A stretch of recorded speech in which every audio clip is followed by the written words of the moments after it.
तो गाइस कैसे हैं आप सब लोग। क्रॉनिकल्स ऑफ अ सेंट के एपिसोड 52 के साथ हाजिर हो। तो फाइनली हम लोग फॉरेन बैटल ग्राउंड के अंदर इंटर हो चुके हैं। तो फॉरेन बैटल ग्राउंड के अंदर वहां पर नए लोगों की एंट्री होती है। ये सभी लोग इस वक्त जाओ किंगडम से एंटर हुए हैं और आसपास के किंगडम से भी यहाँ पर कुछ लोग एंटर हुए हैं। तो यहीं पर एक लड़के को दिखाते हैं जिसका नाम मालयांग होता है। तो मालयांग इन लोगों में सबसे पहले यहाँ पर आया था और जिसे यहाँ पर आए हुए काफी अर्सा गुजर चुका है। तो वो कहता है कि देखो तो जरा यहाँ पर कितने सारे नए लोग आए हैं। हर बार यहाँ पर बहुत सारे नए लोग आते हैं और यहाँ पर इन सभी नए लोगों को बहुत सारे लोग लूटने वाले भी होते हैं जो कि इनके पास से काफी सारे तलिस्मन लूटते हैं। तो मालयांग को यहाँ पर आए हुए तकरीबन 30 साल हो चुके हैं और इसे यहाँ पर इस बैटल ग्राउंड के ऊपर 50 साल के लिए रहना है। 50 साल के बाद यहाँ पर पोर्टल ओपन होता है और उसके बाद ये लोग यहाँ पर से वापस जा सकते हैं अगर ये यहाँ पर जिंदा बचे तो। और इसी के साथ ही वो सभी की तरफ देखता और कहता है कि यहाँ पर जितने लोग आए मैं अपने एक्सपीरियंस के साथ बता सकता हूँ कि ये लोग यहाँ पर 30 साल तक भी जिंदा नहीं रह पाएंगे। यहाँ पर बहुत सारी स्पेस रिफ्ट्स ओपन होती रहती हैं, ऐसी स्पेस रिफ्ट्स जिसके अंदर अगर एक बार खो गए तो दोबारा कभी बाहर नहीं निकल सकते। इसी के साथ ही मालयांग वहां पर सोच रहा होता है कि चलो देखते हैं कि यहाँ पर शायद इनके पास किसी के पास कोई ट्रेजर मिल जाए, क्योंकि मेरा तो यही काम है कि इनके पास ट्रेजर्स को लूटना,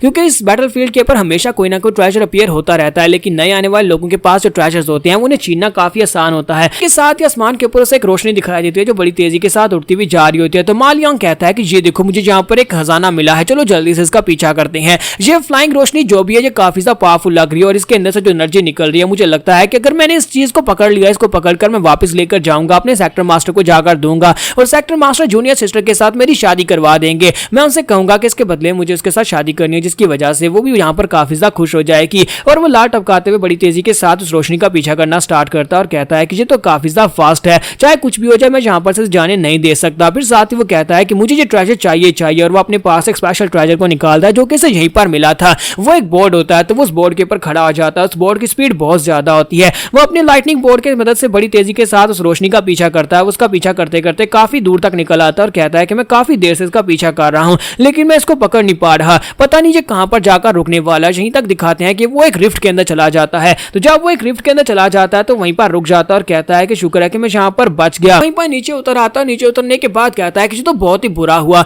ये स्पेस रिफ्ट्स पता नहीं अचानक से कहां से निकल आती हैं। स्पेस रिफ्ट्स बहुत ज्यादा खतरनाक होती हैं, उनका कोई अंत नहीं होता। जब उनके अंदर कोई चीज चली जाती है तो वो दोबारा कभी बाहर नहीं निकल पाती। पता नहीं यहाँ पर कितने ऐसे खजाने हैं जिनके पीछे मैं आया और लेकिन वो सारे के सारे स्पेस रिफ्ट के अंदर चले गए। तो वहां पर ये सोच रहा था, साथ ही काफी ज्यादा गुस्सा आ रहा था कि अगर मुझे यहाँ पर ये वाला ट्रेजर मिल जाता तो मैं जाकर जूनियर सिस्टर से शादी कर सकता था। लेकिन अब मुझे लगता है कि मुझे 1-2 साल और यहाँ पर कोई ट्रेजर ढूंढना होगा, तभी जाकर मैं यहाँ पर से वो ट्रेजर ढूंढ पाऊंगा जिसकी मदद से मैं वापस जाकर मास्टर को खुश कर सकूं। और इसी के साथ ही मालयांग काफी ज्यादा गुस्से में होता है, कहता है कि पिछले 30 सालों में यहाँ पर पता नहीं कितने ट्रेजर गुजरे होंगे, शायद 8000 या फिर 10,000 ट्रेजर जैसे मेरे हाथ से निकल गए और मैं उनमें से किसी एक को भी नहीं पकड़ पाया। जब वो वहां पर खड़े होकर गुस्सा हो रहा होता है, इसी के साथ उसके पीछे बंदा अपीयर होता है। ये वही जायंट होता है। तो जायंट उसके पीछे अपीयर होता है और उसे कहता है कि तुमने स्लाइड को देखा। तो वो उसे देखने के बाद महसूस करता है कि ये तो बहुत ही पावरफुल इंसान है और साथ ही पता चलता है कि ये ओगर रेस का एक बहुत ही पावरफुल जायंट है। तो वो उसे कहता है कि सर अब यहाँ पर उस लाइट का पीछा कर रहे हैं। वो लाइट जो है वो सामने स्पेस रिफ्ट के अंदर चली गई है। उस स्पेस रिफ्ट के अंदर मैंने उसे जाते हुए देखा है। तो वो कहते हैं अच्छा, तो इसका मतलब यह है कि वो स्पेस रिफ्ट के अंदर चली गई, क्योंकि ओगर जो है ये भी उस स्पेस रिफ्ट के अंदर नहीं जा सकते। वो सोच रहा होता है कि मुझे लगता है कि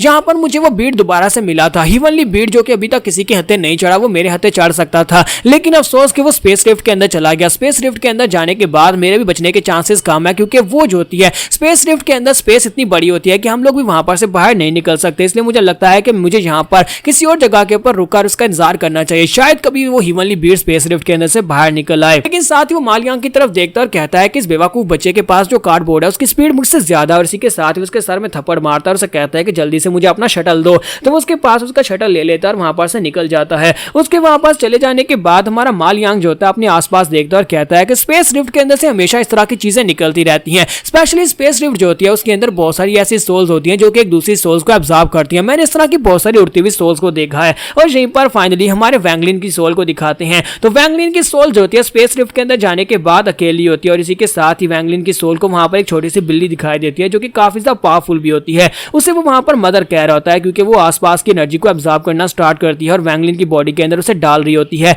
वो यहाँ पर आने वाली नई सोल्स का ख्याल रखती है और इसी के साथ ही वो एनर्जी जो होती है उसकी बॉडी के अंदर एब्जॉर्ब होना शुरू हो जाती है। वैंगलिन आसपास की जितनी सोल्स होती हैं उन सभी को डिवावर कर रहा होता है। उन सभी को डिवावर करने के बाद से काफी ज्यादा अच्छा महसूस हो रहा होता है और इसी के साथ उसे अपने बचपन की मेमोरीज याद आती हैं, जहां पर वो अपने बारे में सोच रहा होता है कि मैं कौन हूं। फिर साथ उसे मेमोरीज याद आती हैं कि उसके मॉम और डैड भी थे और साथ से पता चलता है कि वो वैंगलिन है। और इसी के साथ ही मास्टर C29 उसे याद आते हैं, उसे जाओ किंगडम याद आता है, उसे यहाँ पर हैंगजुई सेक्टर याद आता है, फिर साथ उसे यहाँ पर मास्टर टैंग हुआ याद आते हैं। जैसे उसकी मेमोरी का वो वाला हिस्सा रिकवर होता है और उसे पता चलता है कि टैंग हुआ ने उसके साथ क्या कुछ किया, वो बहुत ज्यादा गुस्सा हो जाता है और कहता है कि टैंग हुआ जॉन, तुम मेरे हाथ से बिल्कुल भी नहीं बचोगे, मैं हमेशा के लिए तो जहां पर ट्रैप नहीं रहने वाला, मैं जहां पर से बाहर निकलूंगा। और यहीं पर इसी रिफ्ट के अंदर का सीन दिखाते हैं कि रिफ्ट के अंदर बहुत सारी ऐसी छोटी जो टीयर्स होते हैं, छोटे छोटे क्रैक्स पड़ते हैं। रिफ्ट के अंदर कुछ छोटे क्रैक्स पड़ते हैं लेकिन उनके अंदर से सोल्स बाहर नहीं निकल सकती क्योंकि वो बहुत ही जल्दी डिसअपीयर हो जाते हैं और साथ उनका साइज बहुत ज्यादा छोटा होता है। मतलब वैंगलिन भी कई बार इन टीयर्स के अंदर से बाहर निकलने की कोशिश कर चुका है लेकिन कभी वो स्पेस रिफ्ट के अंदर से बाहर नहीं निकल पाया और वो आसपास जितनी भी सोल्स होते हैं उन सभी को एब्जॉर्ब करता जाता है ताकि वो उनको अपनी ग़िज़ा बनाकर अपने आप को स्ट्रॉन्ग बना सके।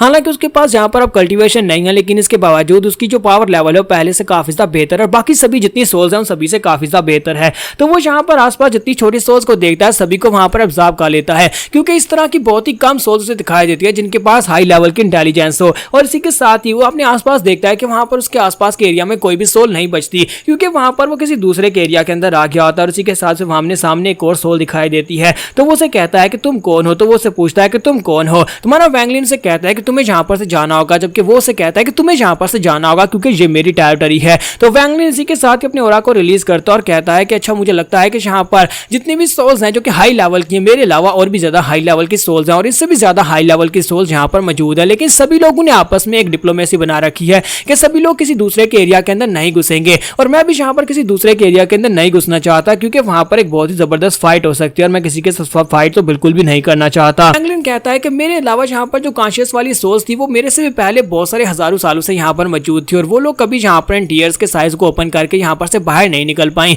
इन क्रैक्स के अंदर से निकल पाना बहुत ज्यादा मुश्किल था। तो मैंने यहाँ पर सोचा कि मैं यहाँ पर इन क्रैक्स के अंदर से कैसे निकल सकता हूँ, मुझे स्ट्रॉन्ग बनना होगा ताकि मैं इतना स्ट्रॉन्ग बनूं कि मैं इन क्रैक्स को और ज्यादा बड़ा कर सकूं और इसके अंदर से बाहर निकल सकूं। इसी के साथ ही हमारे वैंगलिन को वहां पर एक आइडिया आता है। वैंगलिन वहां पर एक आइडिया सोचता है क्यों ना वो अपनी एनर्जी को यहाँ पर इन क्रैक्स के अंदर से बाहर रिलीज करे क्योंकि बाहर यानी कि वार जोन के बाहर वाला जो एरिया है, स्पेस रिफ्ट के बाहर वाला जो वार जोन है, वहां पर बहुत सारे कल्टीवेटर्स हैं। वो लोग लालच में आकर उस क्रैक के ऊपर अटैक करके इसको वाइड ओपन कर सकते हैं। इसी के साथ ही हमें क्लीन अप एरिया का सीन दिखाते हैं जहां पर एक लड़का जिसका नाम यू हाओ होता है, उसके पास एक मैसेज आता है जो एक लड़के जी फेंग ने से भेजा होता है, वो उसका दोस्त होता है। तो ये दोनों जो है ये भी यहाँ पर डिसाइपल्स और काफी अरसे से यहाँ पर है। दोनों का यहाँ पर स्पेशल एक ही काम है, ये दूसरों को लूटते हैं। ये हमेशा नए आने वाले कल्टीवेटर्स को मारकर उनके पास उनके बैग्स छीन लेते हैं, उनके पास जो भी ट्रेजर्स होते हैं वो सारे छीन लेते हैं। तो वो बाजला खुश हो जाता है और कहता है कि मुझे लगता है कि यहाँ पर एक बहुत ही अच्छा ट्रेजर मिला होगा, इसी वजह से जी हाओ ने मुझे यहाँ पर बुलाया है। क्योंकि जी हाओ ने जो मैसेज दिया होता है उसके मुताबिक उसे वहां पर एक क्रैक के अंदर से बहुत ही जबरदस्त स्पिरिचुअल एनर्जी निकलती हुई महसूस हो रही है। तो वो उसे कहता है कि यहाँ पर राजा हो सकता है कि यहाँ पर से कोई सोल निकलने वाली हो जिसके पास कोई मास्टर नहीं है, अगर हमने उस सोल को एब्जॉर्ब कर लिया तो हमारी कल्टीवेशन लेवल बढ़ जाएगी। उसी के साथ ही जू हाओ जो होता है उसके पास पहुंच जाता है। तो जी फेंग उसे कहता है तो फाइनली तुम यहाँ पर आ ही गए, चलो जल्दी से फिर से अपना काम स्टार्ट करते हैं। ये वाली सोल हमें मिलनी चाहिए, जहाँ पर जितने लोग हैं उनमें से किसी को भी ये सोल लेने नहीं देंगे। वहां पर बहुत सारे कल्टीवेटर्स होते हैं जो कि सोल की एनर्जी को अपनी बॉडी में एब्जॉर्ब करना चाहते हैं अपने आप को स्ट्रॉन्ग बनाने के लिए।